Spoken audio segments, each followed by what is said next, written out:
오늘 이 아침에 하나님께서 저와 여러분에게 주시는 말씀은 고린도전서 1장 1절로 17절 말씀으로 오직 한 분이신 예수 1-2강 두 번째 시간 함께 은혜 나누기를 원합니다. 갈라디아서 3장 5절에 너희에게 성령을 주고 너희 가운데에 능력을 행하시는 이의 일을 율법의 행위로서냐 혹은 듣고 믿음에서냐, 믿을 때 능력이 풀어지더라는 겁니다. 그래서 고린도 교회는 하나님이 첫째 주신 은혜가 언변과 지식에 아주 능하게 하셨고, 복음을 전할 때에 잘 전할 수 있는, 힘있게 전할 수 있도록 모든 은사들을 고린도 교회에 다 부어 주었습니다. 그러면 이 은사는 어디서 왔느냐? 복음을 경고하게 되었을 때 쏟아진다라는 겁니다. 진짜 진리의 말씀만 잘 풀어져도 교회가 은사가 풀어지게 되어 있습니다. 이것은 사실 하나님의 은혜죠. 바울이 고린도에 간 것은 2차 전도 여행 때 갔습니다. 그러면 2차 전도 여행 때에 처음에 간 곳은 빌립보, 데살로니가, 베레아, 아덴, 고린도, 빌립보는 데살로니가, 베레아, 아덴 이런 교회는 바울이 오래되지 않았습니다. 심지어 데살로니가 같은 경우는 3주 있다가 안식일날 설교 3번 하고 다른 데로 옮긴 곳이죠. 왜냐하면 유대인들이 하도 난리를 쳤기 때문에 이유가 있었는데, 그래서 가는 곳마다 바울이 가는 곳마다 돌을 던져서 바울을 죽이려고 했습니다. 그리고 그러니까 난리 정도가 아니라 생명까지 위험을 느꼈던 겁니다. 마태복음 10장에 예수님이 전도 원리를 가르쳐 주었는데, 이 마을에서 너희를 핍박하거든 저 마을로 옮기라. 바울이 이 핍박을 이 장소에서 구름 기둥을 옮겨서 다른 데로 옮기라는 하나님의 사인으로 받은 겁니다. 오래 못 있고 잠시 이런 식으로 있었는데, 고린도에서도 하도 핍박이 심해서 옮기려고 딱 했는데, 사도행전 18절에 그날 밤에 주께서 바울에게 꿈에 나타났습니다. 나타나셔서 바울아, 두려워하지 말고 잠잠하지 말고 복음에 대해서 말해라. 내가 너와 함께 있을 것이니 너를 해할 자가 없을 것이라. 그러면서 이 성중에 내 백성이 많음이니라. 진짜 눈으로 보기에는 전부 다 돈 밝힘 환자, 성 밝힘 환자가 전 세계에서 고린도에 모여든 것 같은 이런 고린도에 주님께서 이런 말씀을 하신 겁니다. 이 성중에 내 백성이 많다라는 겁니다. 사람이 상식을 깨는 것이죠. 와, 여기서 교회가 되겠나? 이 사람과 정말 목회하겠나? 그런데 주님은 여기에 내 백성이 많다라는 겁니다. 바울이 이 말을 듣고 1년 6개월을 머뭅니다. 그러면서 매일 하나님의 말씀을 강론하기 시작합니다. 그래서 세워진 교회가 고린도 교회입니다. 1년 6개월 말씀을 강론될 때에 놀랍게도 교회 안에 계속 은혜, 그러니까 은사 같은 것이 풀어진 겁니다. 자기는 그냥 하나님 말씀만 전하고 복음만 전하는데 그냥 은사가 교회 안에 풀어진 겁니다. 성령에 의해서 바른 진리만 증거되고 바른 복음만 흘러가도 그 교회는 은사가 풀어진다라는 것입니다. 그래서 하나님이 고린도 교회를 사용하셔서 고린도 지역을 정복하시려고 언변과 지식이 풍부하게 했던 겁니다. 은사가 말씀만 듣고 있는데 없을 것이 없을 정도로 은사가 풍성하게 풀어진 곳이 고린도입니다. 고린도 교회의 세 번째 하나님이 주신 은혜는 예수 그리스도의 나를 기다리는 겁니다. 우리 예수 그리스도의 나타나심을 기다림이라. 예수 그리스도가 나타나심은 재림 때를 기다립니다. 이 기다림이 현재 분사로 쓰여져 있기 때문에 주구장창 습관적으로 예수 재림을 기다리더라는 거죠. 세월을 기다리는 것은 하늘을 쳐다보고 있는 것이 아니라 예수는 언제 재림한다고 했습니까? 마태복음 10장에 보시면 제자들을 전도하라고 파송하면서 이 동네에서 핍박하거든 저 동네로 가라. 모든 동네에 다 이르기 전에 내가 인자가 오리라. 그것을 동네라고 표현했기 때문에 사람들이 그 당시에는 이스라엘을 다 전도하면 예수가 재림할 줄 알았던 거예요. 그래서 다시 빠른 재림을 예상을 했던 것인데 이 동네가 아니고 온 세상임을 알아야 됩니다. 천하 만민이 복을 받는 대로 돌아오는 것이기 때문에 온 세상에 복음이 증거되면 예수가 재림한다는 겁니다. 그래서 재림신앙을 복음 전파, 재림신앙이라는 게 뭐냐? 복음 전파입니다. 복음을 전파하지 않으면 나는 주의 나타나심을 기다린다라는 말은 그건 거짓말입니다. 교회가 개인적으로 복음 전파, 교회가 선교에 관심이 없는데 예수 재림을 기다리는 교회다. 그것은 거짓말입니다. 거짓말. 예수는 복음이 땅끝까지 증거되어야 온다고 했습니다. 그래서 고린도 교회가 예수의 재림을 기다렸다 이 말은 복음이 수종 들었다 이 말씀이죠. 그래서 결국 고린도 교회에게 언변을 능하게 하셨고 지식도 풍부하게 하셨고 그것을 은사와 함께 하신 이유가 복음에 수종들라고 재림 준비하라고 주신 것입니다. 로마서 15장 19절 말씀에 바울이 자기가 이방인의 사도인 것을 어떻게 증명하느냐? 표적과 기사와 능력으로 성령의 능력으로 이루어졌는데 내가 예루살렘으로부터 두로로 행하여 일루리곤까지 그리스도의 복음을 편만하게 전하노라. 복음을 증거했다. 이것이 미친 사람이 아니면 내가 이방인의 사도라는 증거가 아니면 무엇이겠느냐? 바울은 예루살렘에서 일루리곤까지 편만하게 빠진 것도 없이 그냥 복음을 전했다라는 거예요. 그런데 실제로 바울의 1차 전도 여행, 2차 전도 여행, 3차 전도 여행을 쭉 추적을 해보면 일루리곤이 바로 로마 입구까지 한 거예요. 지금 로마서는 로마에 갔을 때 쓴 것이 아니고 로마서는 가기 전에 쓴 겁니다. 로마에 아직 안 갔을 때인데 예루살렘에서부터 시작해서 로마의 입구까지는 내가 모든 나라의 복음을 다 전했다 이 말이거든요. 진짜 이것은 대단한 일이죠. 바울이 1차 전도여행, 2차 전도여행, 3차 전도여행을 쭉 이렇게 추적을 해보면 이 말이 거짓말이 되어야 되거든요. 1차 전도여행 때 터키 지역 4분의 1인 갈라디아 지역에 주로 증거를 했는데 갈라디아 지역이 터키를 4개로 나누면 이게 동남쪽에 있는 4분의 1의 지역이라고 보셔야 돼요. 여기에 전도하다가 그만두었습니다. 2차 전도 여행 때는 북유럽, 마게도냐부터 시작을 해서 남유럽으로 내려가는 그런 과정이었고 3차 전도 여행은 예배소에서 전도했는데 간 곳 그 근처에 복음을 다 전했다 해도 이 말은 맞을 수가 없어요. 그러면 어떻게 성경과 좀 다르냐? 바울은 전도 패러다임을 바꾼 겁니다.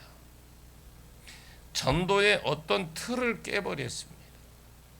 전도 후반으로 가면 갈수록 전도의 틀이 바뀌는데 옛날에는 자기가 가서 전도하는 구조로 갔습니다.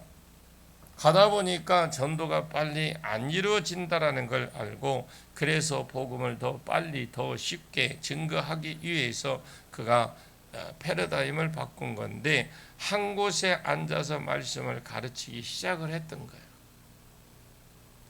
그것이 2차 전도 여행 끝부분부터 고린도 전도는 1년 6개월 동안 한 곳에서 계속 가르쳤고 3차 전도 여행 때에도 예배소에 자기가 머물러서 계속 복음만 전했습니다. 그러면 갈라디아 지역은 복음이 들어갔느냐? 아니 복음이 이미 갔으니까 안 들어간 곳이 4분의 3인데 여기는 어떻게 그럼 복음이 들어갔느냐? 바울은 예배소에 도란노 서원을 날마다 말씀을 도란노 서원에서 가르쳤습니다. 자기가 첫 번째 팀, 두 번째 팀, 세 번째 팀, 네 번째 팀이 있다고 가정해서 첫 번째 팀이 들어와서 공부를 하고 첫 번째 팀이 와서 말씀을 한 달 듣고 성경 1, 2권이 끝나면 첫 번째 팀이 자기와 연관이 있는 그 선교지, 연관이 있는 선교지, 자기 고향 아니면 자기가 하나님께 받은 것 이런 곳이 있을 것인데 거기에 들어갑니다. 그리고 두 번째 팀이 들어옵니다. 바울은 그냥 계속 가르치는 거죠. 그리고 어느 정도 가르치고 나면 가르쳤던 두 번째 팀을 또 파송을 합니다. 세 번째 팀이 들어왔는데 한 달 뒤에 파송합니다. 네 번째 팀이 들어왔을 때 한 달 뒤에 파송하는데 골로새서 2장 1절을 보시면 분명히 골로새 교회는 바울이 관리하는 세운 교회인데도 라오디게아 그를 언급하면서 골로새와 라오디게아에 있는 그 자들과 내 육신의 얼굴을 보지 못한 자들을 대부분이라고 말씀을 했는데 자기가 지금 골로새서를 쓰고 있는데 2장 1절에 라오디게아의 골로새 교회 성도들은 육신으로 내 얼굴을 못 본 자가 거의 다라는 겁니다. 이것을 말이 안 되거든요. 어떻게 이렇게 생기는지 그래서 바울은 이렇게 해서는 내가 죽기 전에 예수를 못 보겠다 이런 생각을 가졌어요. 그래서 전략을 확 바꿔버린 건데 왜 바꿨느냐? 이 사람들을 뒤집어 놓을 수 있는 사람이 바울밖에 없어요. 매일 가르쳐서 은혜 받은 사람들에게 너희가 가서 교회를 세워라, 너희가 가서 교회를 세워라 이렇게 된 것입니다. 내가 다녀서는 예수 못 온다.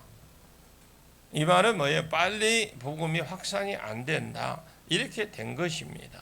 고린도 교회의 세 번째 하나님이 주신 은혜가 예수 그리스도의 재림을 기다리는 거예요. 바울이 이 패러다임을 바꾼 시작점이 고린도입니다. 도란노 서원에서 하나님 말씀을 가르칠 때에 하나님께서 그 아시아 지역에 있는 사람들을 다 보내주었어요. 그래서 그 소문을 듣고 오게끔 해서 그들을 가르쳐서 파송을 했던 것입니다. 자, 이 고린도 지역에서 거기서 1년 6개월 동안 말씀을 들으면 고린도 성도들이 받아서 그것 가지고 세계로 나간 것입니다.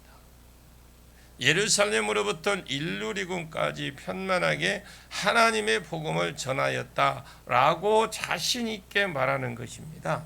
그런데 바울의 그 행적을 보면 자기가 했던 건 성경이 맞지 않는데 그러나 그 바울이 이렇게 해서는 예수 못 본다. 그래서 가르쳐서 그들을 파송해서 그곳에서 자기 고향에서 개척하든지 러시아에 우리가 갔던 교회가 그럽니다. 거기에서 알코올 중독자, 마약 중독자 이런 사람들을 시설에 모아서 정부에서 지원해 주는 거 아니에요. 교회에서 전체적으로 해서 거기에서 가르칩니다. 매일 성경 보고 매일 예배 드리는 조건으로 그들을 다 들어와서 거기에서 치료를 받습니다. 요양을 하는 거죠. 그러면서 그분들이 거기 있다가 이제 나도 하나님의 은혜를 깨닫고 나도 복음을 전해야 되겠다라고 하는 사람들은 그 교회에서 훈련을 다시 6개월을 신학을 가르칩니다. 가르치고 난 뒤에 각 교회로 자기 고향으로 나는 우리 고향에 가서 개척을 해야 되겠다. 복음 전해야 돼. 그래서 각 교회로 흩어지는 거예요. 그런 교회가 우리가 갔을 때까지 32개 교회입니다.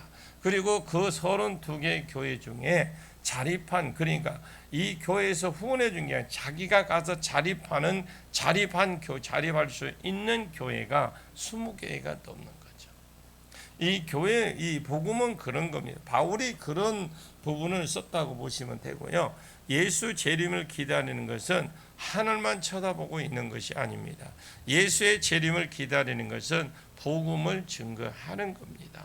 고린도 교회가 이 모든 것이 하나님으로부터 받은 은혜죠. 여러분에게도 동일한 은혜가 있기를 축복합니다.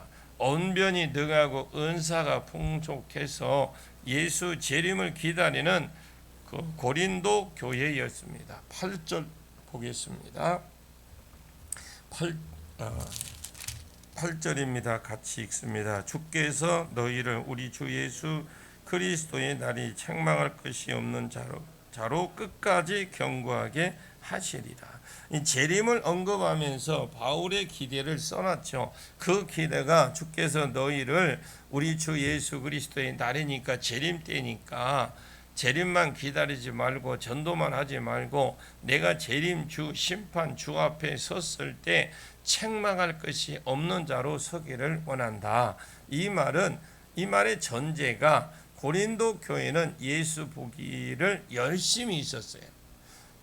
말도 잘하고 능력도 많아서 전도하는데 이 일하는 과정에서 문제들이 좀 많이 일어나기는 했습니다. 재림만 기다리지 말고 재림 주 앞에 섰을 때 책망 없는 자로 서려고 해보라. 이것이 바울의 기대거든요. 우리가 주님의 재림을 기다리는 것도 좋지만 우리가 그분 앞에 섰을 때 네가 잘못했네, 네가 잘못 살았네 이렇게 하면 안 되잖아요. 그래서 재림만 그냥 기다리지 말고 주님 앞에 섰을 때에 책망할 것이 없는 자라면 섰으면 좋겠다. 바울의 기대. 그러면 책망할 것이 없는 자로 굳게 서게 하실 것이다. 이렇게 기대하는 이유가 그 뒤에 9절에 있습니다. 9절 봅니다. 너희를 불러 그의 아들 예수 그리스도 우리 주와 더불어 교제하게 하시는 하나님은 미쁘시도다. 그러니까 지금 문제가 많은데 이런 확신 있는 이유가 너희에게 근거가 있는 것이 아니라 하나님께 근거가 있다라는 겁니다. 하나님이 미쁘시기 때문이다.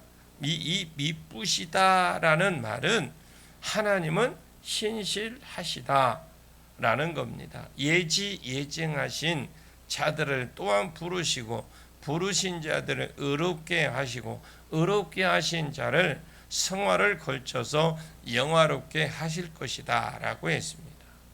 이 변함없으신 하나님의 사랑, 그 사랑 때문에 지금은 문제가 많아도 너희를 나중에 예수 재림 때에 책망할 것이 없는 자로 든든히 세워질 것이다. 이렇게 믿는다라고 말하는 겁니다. 빌립보서 1장 6절 말씀에 너희 안에 착한 일을 시작하신 이가 그리스도 예수의 날까지 이루실 줄 우리가 확신하노라. 이 말씀과 똑같은 말씀이에요. 착한 일은 빌립보 성도들을 구원하신 일. 하나님의 구원 사역이 하나님이 가장 선한 일입니다. 이 착한 일을 시작하신 이가 이 사람들을 예수 믿게 하신 이가 그리스도 예수의 날까지 있은 줄 착한 일을 완성시켜 줄 확신하는 것이죠. 히브리서 12장에 믿음의 주요 온전하게 하시는 이는 온전하게 하신 예수 믿음의 주는 주인이 아니고 아르케라고 되어 있는데 믿음을 시작하신 하게 하시는 주가 예수가 믿음을 완성하게 한다 이런 말입니다. 우리에게서 나는 것이 아니라는 거잖아요. 하나님이 치시든 삶든 어쨌든 보호하든 은혜를 주시든 하나님이 우리를 그리스도 앞에서 책망할 것이 없는 자로 설 수 있도록 이끌어 가신다라는 거죠. 10절 보겠습니다. 형제들아 내가 우리 주 예수 그리스도의 이름으로 너희를 권하노니 모두가 같은 말을 하고 너희 가운데 분쟁이 없이 같은 마음과 같은 뜻으로 온전히 합하라. 자, 이런 것은 관용으로 받아들여야 됩니다. 구하라, 찾으라, 두드리라 이것도 마찬가지로 일종의 관용어인데 구하라, 찾으라, 두드리라 이것이 따로 풀면은 안 돼요. 구하는 것 따로 있고 찾는 것 따로 있고 두드리는 것 이거 이렇게 따로 풀면 안 됩니다. 일종의 관용어입니다. 기도하라는 소리를 강조하는 것이고 같은 말을 하고 같은 마음과 같은 뜻으로 온전히 합하라. 이 말은 따로 풀면 성경이 안 풀립니다. 그냥 자기 말을 어거지로 갖다 붙이는 겁니다. 이 말은 일종의 관용어입니다. 하나 되라는 말을 하나 되라는 말이거든. 같은 말을 하고 같은 마음과 같은 뜻으로 온전히 합하라. 이것은 하나 되라는 말이에요. 빌립보서 2장 1절과 2절에 그러므로 그리스도 안에 무슨 권면이나 사랑의 무슨 이로나 성령의 무슨 교제나 긍휼이나 자비가 있거든 마음을 같이 하여 같은 사랑을 가지고 뜻을 합하여 한 마음을 품어 교회의 일상생활을 할 때에 2절에 마음을 같이 하여 같은 사랑을 가지고 같은 뜻을 합하여 한 마음을 품어 이것이 관용어인데 하나가 되라는 것이거든. 형제들아 내가 우리 주 예수 그리스도의 이름으로 하늘과 땅의 권세를 가진 예수 이름으로 명령하면 엄청 엄중한 것인데 그것보다 조금 덜하지만 예수 그리스도의 이름으로 너희를 권한다. 하나 되라. 왜 그러면 하나가 되라고 했느냐? 11절입니다. 11절 봅니다. 내 형제들아 근로의 지편으로 너희에 대한 말이 내게 들리니 곧 너희 가운데 분쟁이 있다는 것이라. 원래 집이라는 말은 없고 근로의 권속 이렇게 되어 있어요. 권속. 이 말은 종이거나 가족이거나 이런 사람. 그런데 근로애가 헬라어로는 여성 단수로 써져 있는 걸 보면은 근로애가 여자 이름인데 고린도 사람입니다. 그런데 이 바울은 지금 에베소에 와 있거든요. 그런데 이 근로애는 여자인데 장사를 잘 했던 것 같습니다. 여자로서 그때 당시에 자기가 히잡을 쓰고 장사하려 돌아다닐 수 없으니까 문화가 그때는 여자가 사업가가 없는 문화였습니다. 남자들, 종들, 형제들, 오빠들 이런 사람들을 휘어잡고 앉아서 너 거기 앉아서 이거를 팔아라. 너 거기 앉아서 이것을 사와라. 사온 것을 집에 들고 오지 말고 거기서 거기서 가서 팔고 와라. 이런 식으로 해서 사람을 끌어다 붙이는 일을 근로애가 했던 것 같아요. 이 근로애의 권속들이 너 고린도에 가서 장사하는 김에 에베소에 가서 바울에게 고린도 교회에 문제가 많다고 좀 전해라. 그러면서 고린도에 분쟁이 있다라는 것을 근로애가 바울에게 알려준 것입니다. 너희 가운데 분쟁이 있다라는 것입니다. 이 분쟁의 내용은 나는 바울에게, 나는 아볼로에게, 나는 게바에게, 나는 그리스도에 속했다. 그래서 교회가 이제 네 조각으로 나누어졌어요. 그것은 누구의 제자냐 관계에 있는 것입니다. 이 교회 안에 무슨 파 있고 장로파 있고 목사파 있고 뭐 권사파 있고, 이거는요 진짜 하나님 앞에 철저히 회개해야 될 일이에요. 조금 더 확장하면 누구에게 복음을 받았느냐, 조금 더 확장하면 어느 사람에게 세례를 받았느냐, 이것과 연관이 되어 있거든요.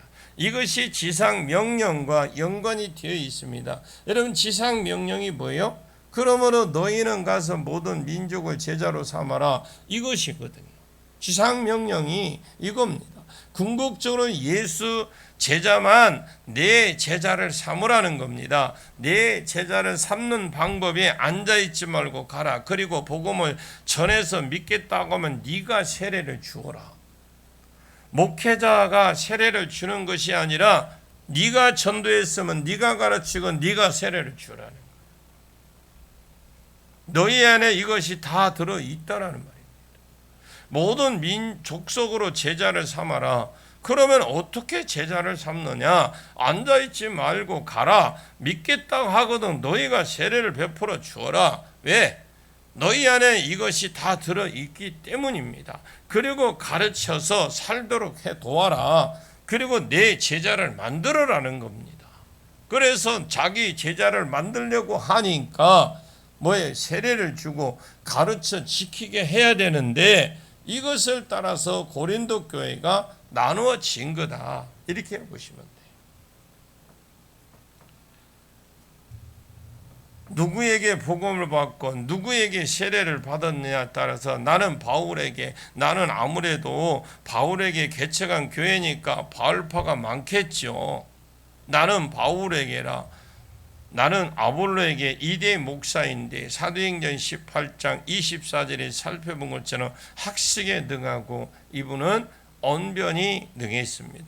아볼로는 학문이 많이 있었으니까 수사학도 배웠을 겁니다. 그런데 타고난 어떤 철학 관점에서, 수사학 관점에서 복음을 기가 막히게 풀어나는 언변의 재주가 있습니다. 학문이 짧은 사람들은 베드로의 설교가 짧습니다. 베드로의 설교는 근신해라, 깨어라, 간단 딱 짧습니다. 왜? 베드로는 무식하니까 말을 길게 못하는 겁니다. 이것이 베드로의 스타일이고요. 그런데 바울은 글이나 이런 것을 읽어보면 깊이가 있어요. 아볼로는 말을 잘해서 약간 학구파들은 아볼로파 설교를 들으면 은혜를 받았기 때문에 학구파는 아볼로에게 많이 갔습니다. 그래서 아볼로파도 많았고, 게바는 게바에게 쓰일 수가 없어요. 아람어가 게바입니다. 히브리어는 베드로, 이름이 시몬. 그때 당시에 헬라어로 보면 페트라, 베드로, 반석이라는 말인데 유대 발음으로 하면 시몬, 이것이 아랍어로 하면 게바. 전 세계로 보았을 때는 헬라가 공통어고 이스라엘의 지역에, 팔레스타인 지역에 사는 사람들은 아랍어로 공통어로 씁니다. 아랍 시대가 가고 헬라 시대가 일어나고 로마 시대가 일어나면서 로마도 헬라 문화권이 있었으니까 헬라가 세계 중심어가 된 거예요. 그런데 바울을 게바라고 부르는 걸 보니까 이 사람들은 헬라 사람들이 아니에요. 고린도에 살고는 있지만 팔레스타인에 살던 사람들이 지금 이 아가야 지역에 온 것이라고 봅니다. 흩어진 유대인들, 디아스포라, 옛날 베드로의 영광을 기억하는 겁니다. 한 번 설교를 하니까 남자 3,000명 돌아오고, 한 번 설교하니까 남자 5,000명 설교 돌아오고, 다 죽어가는 환자들이 베드로의 그림자만 덮어도 벌떡벌떡 살아나는 그런 것을 보았던 사람들. 그게 사도행전 5장에 나오죠. 교회에 한 번 베드로입니다. 교회에 그러면 베드로죠. 아랍어를 쓰는 지역에 왔기 때문에 헬라어로 베드로라고 안 하고 게바라고 했던 겁니다. 그래서 나는 게바파다라는 것인데, 하나는 교회면 예수지 뭐 그리스도가 다지 바울파가 있고 뭐 게바파가 있고 아볼로파가 있느냐? 그래서 그리스도파가 나왔습니다. 바울의 이 말을 한 것이죠. 13절부터는 내일 아침에 계속 이어나가도록 하겠습니다. 기도하겠습니다. 하나님 감사합니다.